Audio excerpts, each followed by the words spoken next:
বন্ধুরা স্বাগতম জানাই তোমাদের সবাইকে আমার চ্যানেলের নতুন ভিডিওতে। আজকে তোমাদের সাথে আমি যে সিনেমার গল্প নিয়ে আলোচনা করব সেই সিনেমার নাম হচ্ছে স্কাই ফোর্স। এই সিনেমাটাতে আমরা মূল চরিত্রে দেখতে পাবো অক্ষয় কুমারকে, আর অক্ষয় কুমারের পাশাপাশি আমরা দেখতে পাবো নিউ কামার বীর পাহাড়িয়াকে। তো চলো সরাসরি আমরা চলে যাই সিনেমার এক্সপ্লেনেশনে। স্কাই ফোর্স সিনেমাটা মূলত ভারত পাকিস্তানের মধ্যে 1965 আর 1971 যে যুদ্ধ হয়েছিল তার উপর বেস করে তৈরি করা হয়েছে। সিনেমাটাতে যদিও প্রথমে 1971 তারপরে ফ্ল্যাশব্যাকে এসে 1965 এর কাহিনী দেখা হবে, তো গল্পটা যাতে সহজে সবার জন্য বোধগম্য হয় সেই জন্য আমি প্রথমে 1965 এবং পরে 1971 কথা বলবো। বন্ধুরা, সিনেমার কাহিনী শুরু হবে ভারতবর্ষের জলন্ধর শহরের আদমপুর এয়ারবেস থেকে। আদমপুর এয়ারবেসে উইং কমান্ডার হিসেবে আমরা দেখতে পাবো ওম আহুজাকে। ওম আহুজা চরিত্রে এখানে অভিনয় করেছে অক্ষয় কুমার। আর লোকেশনটা যেহেতু এয়ারবেস, তো আলাদা করে বলার দরকার পড়বে না যে এখানে যারা রয়েছে তারা প্রায় প্রত্যেকেই পাইলট। আর এখানে যে সমস্ত পাইলট রয়েছে উইং কমান্ডার ওম আহুজার আন্ডারে, তাদের মধ্যে আমরা একজন পাইলটকে দেখতে পাবো যে পাইলটের নাম হচ্ছে টি কৃষ্ণা বিজয়, যার ডাক নাম হচ্ছে টেডি। আর যে চরিত্রে অভিনয় করেছে বীর পাহাড়িয়া। বীর পাহাড়িয়াকে বলিউডে এই সিনেমার মধ্যে দিয়ে ইন্ট্রোডিউস করা হচ্ছে, আর সেই জন্যই অক্ষয় কুমারের মতো একজন সুপারস্টারকে দিয়ে তাকে সাপোর্ট দেওয়া হচ্ছে। এই বিষয়ে আমরা সিনেমা এক্সপ্লেনেশনের পরে আরো বিস্তারিত কথা বলবো। সিনেমাতে বীর পাহাড়িয়া অর্থাৎ টি কৃষ্ণা বিজয়া, যাকে সবাই ভালোবাসে টিভি বলে ডাকে, তার চরিত্রটাকে এমন ভাবে দেখানো হয়েছে যে সে সবসময় রিস্ক নিতে ভালোবাসে। এমনকি যখন তাদের ট্রেনিং পিরিয়ড চলে তখনও অন্যদেরকে হারানোর জন্য সে কিন্তু রিস্ক নিতে ভয় পায় না। তার জীবনের একটাই মোটিভ যে যে করেই হোক জয় পেতে হবে, সে ট্রেনিং পিরিয়ডে হোক কিংবা যুদ্ধের ময়দানে হোক। আর ট্রেনিং পিরিয়ডে যদি সে রিস্ক না নেয় তাহলে যুদ্ধের ময়দানে গিয়ে কিন্তু সে নতুন করে রিস্ক নিতে পারবে না। পরে সিনেমাতে আমরা দেখতে পাই ওম আহুজা অর্থাৎ অক্ষয় কুমার তার নিজস্ব সোর্স থেকে খবর পায় যে বর্ডার এরিয়াতে পাকিস্তান সেনাবাহিনী কিছু একটা বড়সড় গন্ডগোল পাকানোর চেষ্টা করছে। ওম আহুজা এই খবর যখন তার সিনিয়র অর্জুন সিংকে জানায়, অর্জুন সিং তখন তাকে বলে যে তুমি বর্ডার এরিয়াতে গিয়ে রেকি করো। রেকি করার অর্থ হচ্ছে তাকে বর্ডার এরিয়াতে যাওয়ার পারমিশন দেওয়া হলো এবং যতটা সম্ভব নিজেদের এরিয়ার মধ্যে থেকে অর্থাৎ ভারতবর্ষের সীমানার মধ্যে থেকে যতটা সম্ভব এনকোয়ারি করে সেই রিপোর্ট সিনিয়রদের কাছে এসে জমা দিতে হবে। যদিও অক্ষয় কুমার সিনিয়রের কাছ থেকে পারমিশন চায় যে প্রয়োজন পড়লে সে পাকিস্তান সীমানায় ঢুকতে পারবে কিনা। তার সিনিয়র তাকে না তো বলে না, কিন্তু ইনডাইরেক্টলি তাকে বলে যে তুমি যদি প্রয়োজন মনে করো তাহলে সেটা করতে পারো। আমরা দেখতে পাই ওম আহুজা তার প্রিয় পাইলট টেবিকে নিয়ে বর্ডার এরিয়াতে রেকি করতে চলে, জন্য দুটো এয়ারফোর্সের প্লেন নিয়ে। তো তারা যখন রেকি করতে যায়, তো রেকি করার প্রয়োজনেই তারা পাকিস্তান সীমানার মধ্যে ঢুকে যায়। পাকিস্তান সেনাবাহিনী তাদেরকে অ্যাটাক করে, কিন্তু যুদ্ধজাহাজ চালানোর ব্যাপারে ওম আহুজা এবং ট্যাবি দুজনে এতটাই দক্ষ ছিল যে পাকিস্তান সেনাবাহিনী তাদেরকে ক্যাপচার করতে পারে না। উল্টে পাকিস্তান সেনাবাহিনীর কিছুটা ক্ষতি করে তারা সেখান থেকে বেরিয়ে আসে। তারা তাদের প্লেনের ক্যামেরা থেকে পাকিস্তান সেনাবাহিনীর সমস্ত ছবি, তাদের যুদ্ধজাহাজ তারা কি অ্যারেঞ্জমেন্ট করেছে ভারতবর্ষকে আক্রমণ করার জন্য, সেই সমস্ত কিছু ছবি তুলে নিয়ে তারা চলে আসে। এয়ারবেসে ফিরে আসার পরে ওম আহুজা তার সিনিয়রকে রিপোর্ট দেয় যে পাকিস্তান সেনাবাহিনী প্রায় পাকিস্তানের সমস্ত সেনাকেই সেই ঘাঁটিতে জড়ো করেছে। নো ডাউট তারা কিন্তু আক্রমণ করবে এবং তারা ভারতবর্ষের উপর আক্রমণ করার জন্য সেখানে শক্তিশালী এয়ার স্ট্রাইকার এনে জমা করে রেখেছে। এয়ার স্ট্রাইকার কি? এয়ার স্ট্রাইকার হচ্ছে সেই সময়ের শক্তিশালী যুদ্ধ জাহাজ যেটা কিনা পাকিস্তান পেয়েছিল আমেরিকার কাছ থেকে। তো 1965 কিংবা 1971 আমেরিকা যে কাকে সাপোর্ট করেছিল সেটা একটুখানি ইতিহাস যাদের জানা আছে তারা কিন্তু সহজেই বুঝতে পারবে যে ব্যাপারটা কি। ওম আহুজা তখন তার সিনিয়রকে রিপোর্ট দেয় এবং বলে যে আমাদের কাছে যে যুদ্ধজাহাজ রয়েছে সেই যুদ্ধজাহাজ দিয়ে কিন্তু আমরা এয়ার স্ট্রাইকার যেটা কিনা ইউএসএ থেকে এসেছে পাকিস্তানের কাছে তার মোকাবিলা করতে পারবো না, কারণ পাকিস্তানের কাছে যে এয়ার স্ট্রাইকার রয়েছে সেটা আমাদের যুদ্ধজাহাজের থেকে অনেক বেশি শক্তিশালী, তার রেঞ্জ অনেকটা বেশি, সেটা অনেক দূর থেকে অ্যাটাক করতে পারে। আমাদেরকে যদি নিজেদেরকে সেফ রাখতে হয় তাহলে আমাদেরকেই আগে অ্যাটাক করতে হবে। ওম আহুজার কাছ থেকে এই রিপোর্ট পাওয়ার পরে ওম আহুজার সিনিয়র অর্জুন সিং এই খবর পৌঁছে দেয় দিল্লিতে সরকারি দপ্তরে। সেই মুহূর্তে সরকারের তরফ থেকে তাদেরকে অ্যাটাক করার জন্য পারমিশন দেওয়া হয় না। সরকারের তরফ থেকে জানা যায় যে আমরা শান্তিপ্রিয়, আমরা আগে অ্যাটাক করব না। ওম আহুজা এবং তার টিম কিন্তু মোটামুটি ধরে নিয়েছিল যে তারা যে রিপোর্ট সাবমিট করেছে সেই রিপোর্টের উপর বেস করে তারা পাকিস্তানের ঘাঁটিতে অ্যাটাক করার পারমিশন পেয়ে যাবে। কিন্তু ওম আহুজার সিনিয়র অর্জুন সিং তাদেরকে জানিয়ে দেয় যে দিল্লি থেকে কোনো পারমিশন পাওয়া যায়নি। পরে যখন ওম আহুজা আর তার টিমের সমস্ত পাইলট রিল্যাক্স হয়ে যায় যে অ্যাটাক আর করা হবে না আজকে, সেই মুহূর্তে পাকিস্তান সেনাবাহিনী অ্যাটাক করে আদমপুর এয়ারবেসের উপর। তারা অ্যাটাক করে শক্তিশালী এয়ার স্ট্রাইকার নিয়ে। পাকিস্তান সেনাবাহিনী যখন হঠাৎ করে অ্যাটাক করে তখন ওম আহুজা এবং তার পাইলটরা কেউই বুঝে উঠতে পারে না যে কি করবে। তখন এয়ারবেসের অ্যাসেটস এবং এয়ারবেসের মধ্যে যত এন্টিটি ছিল তাদের জীবন বাঁচাতে ব্যস্ত ছিল, তারা প্রোটেক্ট করার কোনো রকম সুযোগই পায় না। তো পাকিস্তানের এয়ার স্ট্রাইকের পরে আমরা দেখতে পাই আদমপুর এয়ারবেসের প্রচুর পরিমাণে ক্ষতি হয়, তাদের বেশ কয়েকটা যুদ্ধজাহাজ নষ্ট হয়ে যায় এবং কিছু পাইলটও মারা পড়ে। পাকিস্তানের এই অ্যাটাক এবং তারপরে যে পরিমাণ ক্ষয়ক্ষতি হয় তার উপর বেস করে ভারত সরকার এবার পারমিশন দিয়ে দেয় পাকিস্তানের উপর অ্যাটাক করার। ওম আহুজা সহ 12 জন এয়ার পাইলটের একটা টিম রেডি হয়ে যায় পাকিস্তানকে অ্যাটাক করার জন্য। এখানে আমরা দেখতে পাই ওম আহুজা এবং অর্জুন সিনহার মধ্যে একটা বন্ধ ঘরের মিটিং হয় এবং সেই মিটিং এর ফলাফল এটাই দাঁড়ায় যে ট্যাবিকে স্ট্যান্ড বাইতে রাখা হবে। এই অনুযায়ী একটা লিস্ট বের হয় এবং লিস্ট টাঙিয়ে দেওয়া হয় নোটিশ বোর্ডে। লিস্টে যখন দেখা যায় যে ট্যাবির নাম নেই, তাকে স্ট্যান্ড বাইতে রাখা হয়েছে, তো সবাই একটু আশ্চর্য হয়ে যায়, কারণ ট্যাবির প্লেন উড়ানোর দক্ষতা অন্যদের তুলনায় একটু হলেও বেশি ছিল। তো লিস্টটা যখন ট্যাবি দেখে তখন সে সরাসরি ওম আহুজার রুমে চলে যায় এবং ওম আহুজাকে জিজ্ঞাসা করে যে এটা কেন করা হয়েছে। ওম আহুজা ট্যাবির প্রশ্নের কোনো সরাসরি উত্তর না দিয়ে শুধু এটাই বলে যে ডিসিশন নেওয়া হয়েছে, যে লিস্ট নোটিশ বোর্ডে টাঙানো হয়েছে, এই লিস্ট অনুযায়ী 11 জন এয়ার পাইলট তার সাথে যাবে পাকিস্তানে অ্যাটাক করার জন্য। ওম আহুজা তার সিনিয়র অর্জুন সিনহাকে এটা বোঝাতে সফল হয় যে পাকিস্তান যে সমস্ত এয়ার স্ট্রাইকার এনেছে আমেরিকার কাছ থেকে, সেই সমস্ত এয়ার স্ট্রাইকারকে তারা বর্ডার এরিয়াতে রাখবে না, তারা কোনো রকম রিস্ক নেবে না, প্রায় সমস্ত এয়ার স্ট্রাইকারকে পাকিস্তানের সেন্ট্রাল যে বেস সারগোদা সেখানেই রাখবে। অতএব আমাদেরকে যদি অ্যাটাক করতে হয় আমাদেরকে ডাইরেক্ট সারগোদাতে অ্যাটাক করতে হবে। অর্জুন সিনহা বলে যে সারগোদা পাকিস্তানের সেন্ট্রালে অবস্থিত, তোমরা যদি এতটা ভিতরে ঢুকে যাও তাহলে কি আবার বেরিয়ে আসতে পারবে? তাকে জানায় যে এই রিস্ক নিতেই হবে, এই রিস্ক যদি আমরা নিই তাহলে আমরা এয়ার স্ট্রাইকারের ক্ষতি করতে পারবো, সমস্ত এয়ার স্ট্রাইকার যদি আমরা ধ্বংস করতে পারি তাহলে পরবর্তীতে পাকিস্তানের সাথে আমাদের যুদ্ধে জেতাটা খুব সহজ হয়ে যেতে পারে। ওম আহুজা সহ 12 জনের একটা টিম পাকিস্তানের উপর এয়ার স্ট্রাইক করার জন্য রওনা দেয়। কিন্তু রওনা দেওয়ার কিছুক্ষণ পরেই ওম আহুজা বুঝতে পারে যে তারা অ্যাকচুয়ালি 12 জন নেই, তারা আছে অ্যাকচুয়ালি 8 জন। ওম আহুজা সেই মুহূর্তে অ্যাটাকের প্ল্যানটাকে চেঞ্জ করে এবং বাকি 7 জনকে নিয়ে সে পাকিস্তানের এয়ারবেস সারগোদাতে অ্যাটাক করে এবং 11টা স্ট্রাইকারকে ধ্বংস করে সে সেফলি ফিরে চলে আসে নিজেদের এয়ারবেসে।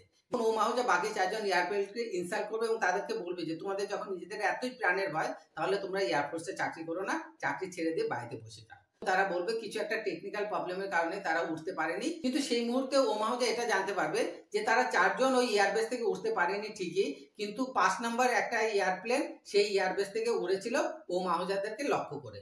এখানেই আমরা জানতে পারি যে 12 জনের টিমের 4 জন যে ওম আহুজার সাথে যায়নি এবং তার কারণে অ্যাটাক করতে গিয়ে ওম আহুজার ব্যাকআপ পেতে অসুবিধা হতে পারে।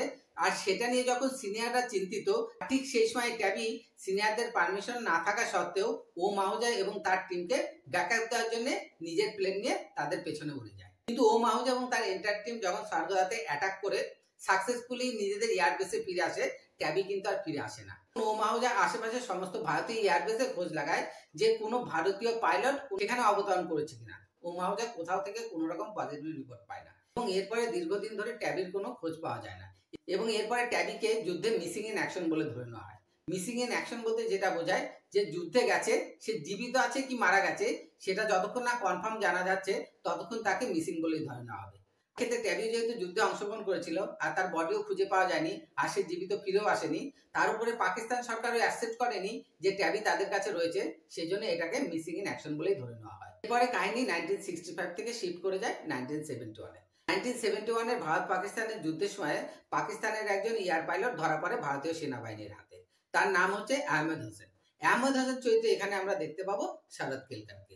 তো শরৎ কেলকারের সাথে অক্ষয় কুমারের যখন ফেস টু ফেস কথা হয় তখন আমরা জানতে পারি যে অক্ষয় কুমার এবং তার এন্টায়ার টিমকে যেমন বীর চক্র প্রদান করা হয়েছিল 1965-এ সর্বদাতে অ্যাটাক করে পুরো পাকিস্তানের এয়ারবেস এবং 11টা এয়ার স্ট্রাইকারকে ধ্বংস করে দেওয়ার জন্য, ঠিক সেই একই দিনের যুদ্ধের কারণে পাকিস্তান সরকার সম্মানিত করেছিল আহমেদ হোসেনকে। ওম আহুজা তখন আহমেদ হোসেনকে জিজ্ঞাসা করবে ওই যুদ্ধ তো তোমরা হেরে গেছিলে, তাহলে পাকিস্তান সরকার কেন তোমাকে সম্মানিত করেছিল? আহমেদ হোসেন তখন বলবে সেই একই দিনে ভারতের একটা যুদ্ধজাহাজকে সে একটা এয়ার স্ট্রাইকার দিয়ে গুলি করে পাকিস্তানের মাটিতেই ধ্বংস করতে পেরেছিল। ওম আহুজা জানতে চাইবে যে তোমাদের কাছে 11টা এয়ার স্ট্রাইকার ছিল এবং সেই সবগুলো আমি এবং আমার টিম ধ্বংস করে দিয়েছিলাম। আহমেদ হোসেন জানাবে যে তাদের কাছে 12টা এয়ার স্ট্রাইকার ছিল। ওম আহুজা যখন আহমেদ হোসেনের কাছে জানতে চায় যে কোন ভারতীয় এয়ার পাইলটকে পরাজিত করার জন্য তাকে এই সম্মান প্রদান করা হয়েছিল, আহমেদ হোসেন তখন তাকে বলে যে এর থেকে বেশি সে কিছু বলতে পারবে না, এর থেকে বেশি যদি সে শত্রুপক্ষের সরকারকে জানায় এটা নিজের দেশের সাথে বেইমানি করা হবে। আহমেদ হোসেন নাম না বললেও ওম আহুজার কিন্তু সন্দেহ ঠিকই হয় যে সে ট্যাবির কথাই বলছে। সে অনেকভাবে জিজ্ঞাসা করে কিন্তু আহমেদ হোসেন কোনো উত্তর দেয় না। এরপরে আমরা দেখতে পাই ওম আহুজা সরকারের কাছে আবেদন করে, সরকার যেন পাকিস্তানের সরকারের উপর এই মর্মে প্রেসার ক্রিয়েট করে যে ট্যাবি তাদের কাছেই বন্দী অবস্থায় আছে, আহমেদ হোসেনকে যদি তাদেরকে ফিরে পেতে হয় তাহলে ট্যাবিকে ভারত সরকারের হাতে ফেরত দিতে হবে। তো কিন্তু ভারত সরকার এবং ওম আহুজার ডিপার্টমেন্ট ট্যাবিকে মৃত বলেই ধরে নেয়। এরপরে আহমেদ হোসেনকে যুদ্ধবন্দী হিসাবে পাকিস্তানের হাতে তুলে দেওয়া হয়। তো আহমেদ হোসেনকে যখন তুলে দেওয়া হয় সংবাদ মাধ্যম ওম আহুজার কাছে জানতে চায় একজন জঙ্গিকে যে কিনা ভারতবর্ষের উপর আক্রমণ করেছে তাকে কেন ছেড়ে দেওয়া হচ্ছে। মাহজা তখন বলে যুদ্ধ শেষ হয়ে গেছে, তাই আহমেদ হোসেনকে তার আত্মীয় স্বজনের কাছে এই জন্যই ফেরত পাঠাচ্ছি যে তার আত্মীয় স্বজন তার জন্য অপেক্ষা করে বসে আছে। আমরা তখন দেখতে পাই যে মাহজার এই অ্যাটিটিউড আহমেদ হোসেনের চোখে মাহজার সম্মানটাকে অনেকটাই বাড়িয়ে দিল। এটা আহমেদ হোসেন মুখে না বললেও চোখের ভাষাতে পরিচালক খুব ভালোভাবে দর্শকের সামনে সেটাকে বুঝিয়ে দেয়। পরবর্তীকালে মাহজা যখন চাকরি থেকে রিটায়ার করে নেয় এবং সে ডিসিশন নেয় সে তার ফ্যামিলি নিয়ে লন্ডনে চলে যাবে, ঠিক লন্ডনে যাওয়ার আগের দিন তার কাছে একটা পার্সেল আসে। সেই পার্সেলের মধ্যে একটা চিঠি থাকে এবং তার ভিতরে থাকে একটা বই। পরে আমরা দেখতে পাই মাহজা কিছু ডকুমেন্ট তৈরি করে সরাসরি রাষ্ট্রপতির কাছে পাঠিয়ে দেয় এবং রাষ্ট্রপতির কাছ থেকে এয়ারফোর্স ডিপার্টমেন্টের কাছে ইনস্ট্রাকশন আসে যে টি কৃষ্ণা বিজয়া অর্থাৎ টেবির কেসটাকে রিওপেন করা হোক এবং সেটার পূর্ণাঙ্গ তদন্ত করে একটা সঠিক রিপোর্ট সরকারের সামনে প্রেজেন্ট করা হোক।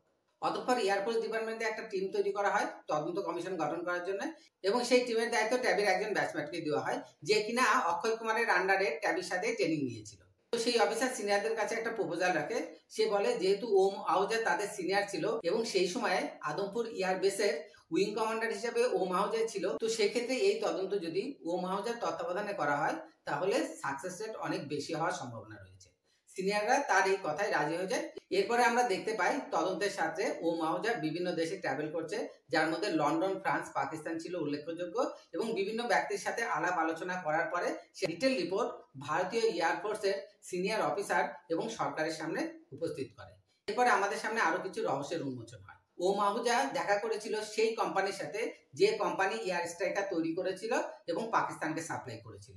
তারা এটা অ্যাকসেপ্ট করে নেয় যে 1965-এ যে এয়ার স্ট্রাইকার তারা পাকিস্তানকে সাপ্লাই করেছিল তাতে কিছুটা ফল্ট ছিল, আর সেই কারণেই ভারতীয় একটা সাধারণ যুদ্ধ জাহাজ এয়ার স্ট্রাইকারের রাস্তা আটকে দিতে পেরেছিল এবং এয়ার স্ট্রাইকারের সামনে অনেকক্ষণ লড়াই করতে পেরেছিল।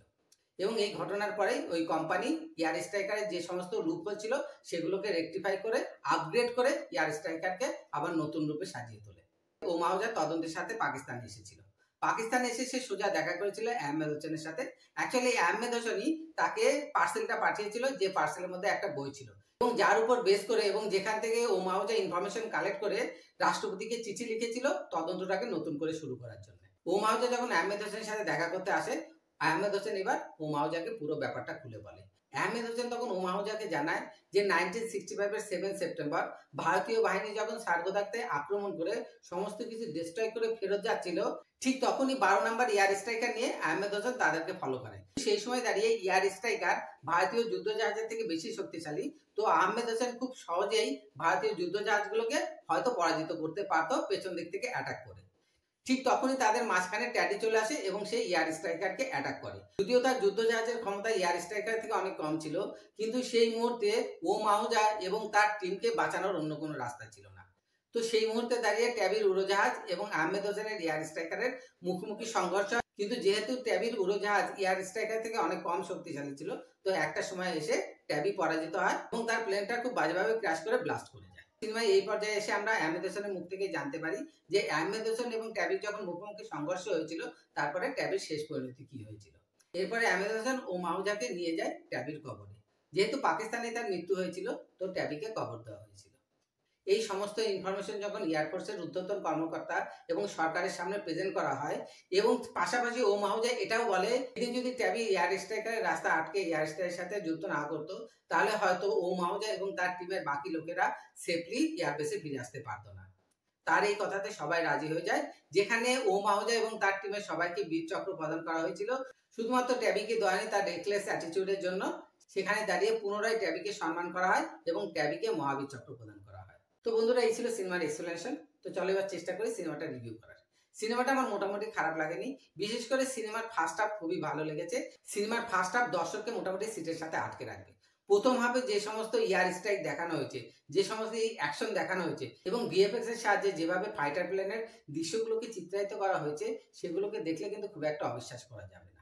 পুরোটাই ছিল এয়ারফোর্সের লড়াই। সিনেমার সেকেন্ড পার্টটা টোটালি ইনভেস্টিগেশন পার্ট, সেখানে আলাদা করে কিছু বলার নেই। এখানে আমরা দেখতে পাবো মাহজা কিভাবে টেডির মিসিং ইন অ্যাকশন রহস্যটাকে সমাধান করবে।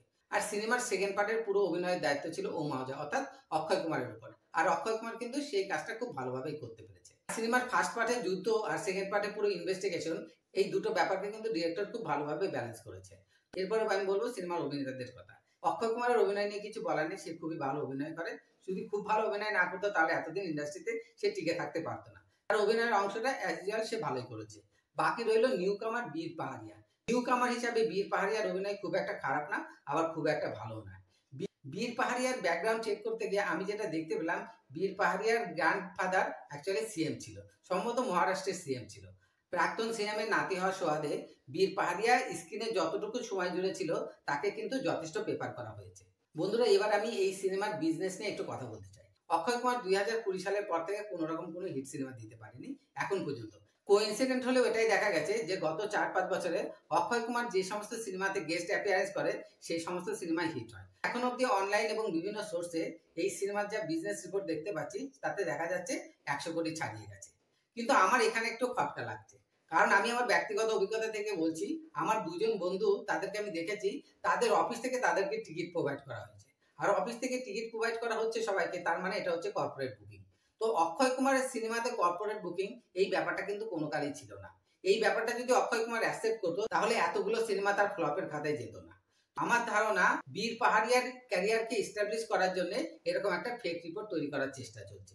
আর আরেকটা কারণ যেটা না বললেই নয়, এই সিনেমার যে production house Maddock films, Maddock ফিল্মসের কথা বলতেই আমাদের যে সিনেমাটার কথা লেটেস্ট মাথায় আসে সেটা হচ্ছে স্ত্রী 2, যেটা কিনা একটা ব্যাপক বিজনেস করেছিল। আর স্ত্রী 2 সিনেমাতে আমরা অক্ষয় কুমারকে কিন্তু গেস্ট অ্যাপিয়ারেন্সে দেখেছিলাম। এবং এখান থেকে আমরা এটাও জানতে পেরেছি বিভিন্ন সোর্স থেকে যে আগে গিয়ে ম্যাডক ফিল্মস অক্ষয় কুমারকে মেন অ্যান্টাগনিস্ট করে কিন্তু অক্ষয় কুমারকে হরর সিরিজে ইন্ট্রোডিউস করা হবে।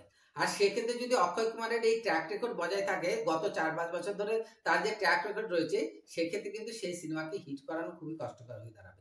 সেক্ষেত্রে আমার ধারণা ম্যাডক ফিল্মস যে করেই হোক, by hook or crook, Skyforce সিনেমাটাকে হিট হিসাবে দেখাতে চাইছে, যাতে অক্ষয় কুমারের মার্কেটটা ফিরে আসে এবং ভবিষ্যতে গিয়ে তারা যখন অক্ষয় কুমারকে নিয়ে স্লো ফিল্ম তৈরি করবে, সেই ফিল্মটা সুপারহিট পর্যায়ে পৌঁছে যাওয়ার একটা সম্ভাবনা তৈরি হতে পারে। আমি যেটা বলতে চাই, সিনেমা খুব ভালো না হলেও গত 4-5 বছর ধরে অক্ষয় কুমারের যে সমস্ত সিনেমা রিলিজ হয়েছে তার থেকে তুলনামূলক ভালো, একেবারে খারাপ নয়। সিনেমাটা হলে গিয়ে একবার দেখা যেতেই পারে। এরপরে কোনো অডিয়েন্স সিনেমাটা দেখতে যাবে কিনা সেটা একান্তই তার ব্যক্তিগত ব্যাপার। যদি সিনেমাটা দেখতে যান তাহলে আমি বলবো চোখ কান খোলা রাখুন। মার্কেটে এই সিনেমাটার টিকিটের পর অনেক অফার চলছে, আপনারা কম পয়সায় টিকিট পেয়ে যেতে পারেন। বাদ বাকি আজকের মধ্যে এখানেই শেষ করলাম। যদি আমার এক্সপ্লেনেশন এবং রিভিউ আপনাদের ভালো লাগে তবে অবশ্যই আমার চ্যানেলকে লাইক করুন, সাবস্ক্রাইব করুন এবং কমেন্টস করুন এবং বেল বাটনকে প্রেস করে রাখুন, যাতে আমার পরবর্তী রিভিউ আপনাদের কাছে সবার আগে পৌঁছে দিতে পারে। আজকের মধ্যে এখানেই শেষ করলাম। Thank you, goodbye. সবাই ভালো থাকবেন এবং সিনেমা দেখবেন, ভালো সিনেমা দেখবেন, হলে গিয়ে দেখবেন, তাতে আমাদের ফিল্ম ইন্ডাস্ট্রির অনেক উন্নতি হবে।